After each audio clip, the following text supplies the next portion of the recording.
الحمد لله و الصلاة و السلام علی رسول الله. برادر سوال نمودند که آیا پیش از نماز جمعه سنت به مانند سنت های راتبه 4 رکعت یا 2 رکعت وجود دارد؟ بارک الله فیکم. البته پیش از نماز جمعه سنت راتبه وجود ندارد، نه 2 رکعت و نه 4 رکعت. و امروزه همه سنت های 4 رکعتی که بعد از اذان اول همه میخیزند و میخوانند، این در سنت وجود ندارد و این بدعت است. چرا که رسول اکرم صلی الله علیه و سلم یگان بار این نمودی نماز را نخوانده اند و یگان نفر از صحابه این نمودی نماز را همچون 4 رکعت سنتی پیش از نماز جمعه نخوانده اند.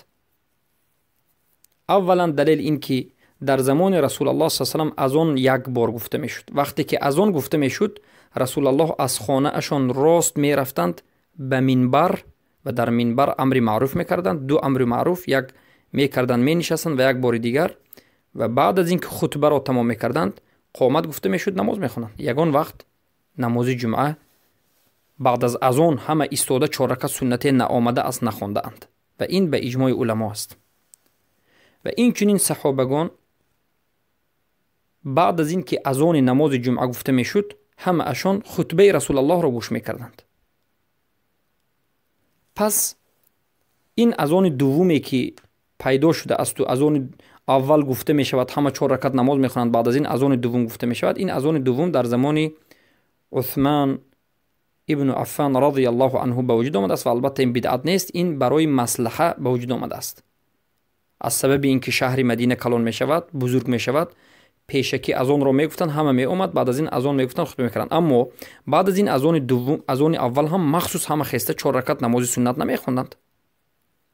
منهج صحیح این که وقتی که صحابگان به مسجد روز جمعه می اومدند تا وقت خطبه رسول اکرم صلی الله علیه و سلم هر کس هر خیل به قدر استطاعتش نماز میخوند.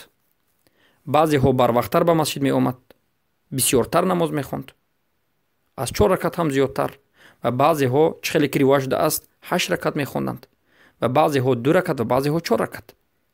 یعنی این نه همچون نماز سنتی پیش از جمعه، بلکه این نماز نفلی که هر وقتی که شما به نماز به مسجد رفتید و پیش از نماز رفتید میخوانید.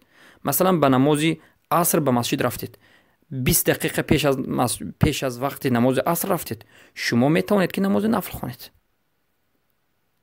2 رکعت، 4 رکعت، 6 رکعت فرق ندارد. و این نماز صحابگان هم به همین خاطر بود، نه همچون سنتی پیش از نماز جمعه. بارک الله فیکم. پس قول راجح این است که پیش از نماز جمعه سنت راتبه 4 رکعت که امروز هست وجود ندارد، نه 2 رکعت نه 4 رکعت. بلکه روز جمعه وقتی که شما برادران و خواهران موحدان به مسجد رفتید، اولا 2 رکعت تحیات مسجد را خوانید.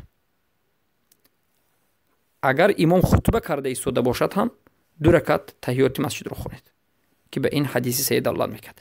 و بعد از این اگر در حالت خطبه امام رفته باشد میشینید و هیچ سنتی نیست. اما اگر پیش از خطبه رفته باشد، مثلا در ساعت 11 10 بر وقت 1 ساعت پیش از نماز جمعه 2 رکعت تحیات مسجد میخونید و اگر اقتدا به صحابگان بکنید باز 2 رکعت یا 4 رکعت یا 6 رکعت نماز نفل خوانید، خوب است. اگر نخوانید و شینید ذکر کنید قرآن خوانید هم باکی ندارد.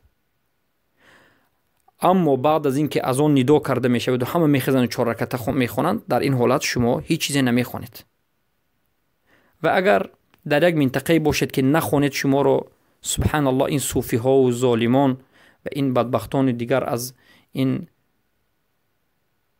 از دین برآمدگانی که در حکمت مرتدین و کافرین هستند که میگند کسی که نماز نخوان سلفی میگند و تهمت میکنند و 5-10 سال ترمه میکنند، در همین منطقه ها باشد این نماز رو میخوانید، اما نه به نیتی سنتی پیش از، یعنی سنتی راتبه پیش از جمعه، بلکه نماز نفل 2 رکعت، یک بار 2 رکعت یک بار نماز نفل میخوانید. بارک الله فیکم. 4 رکعت خوانید هم باکی ندارد.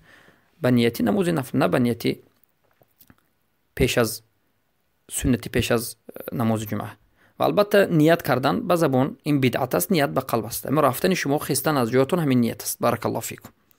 اما سنتی بعد از نماز جمعه ثابت شده است به حدیث صحیح که رسول اکرم صلی الله علیه و سلم اگر در مسجد سنتی بعد از نماز جمعه را خوانند 4 رکعت میخواندند و اگر در خانه شان خوانند 2 رکعت میخواندند.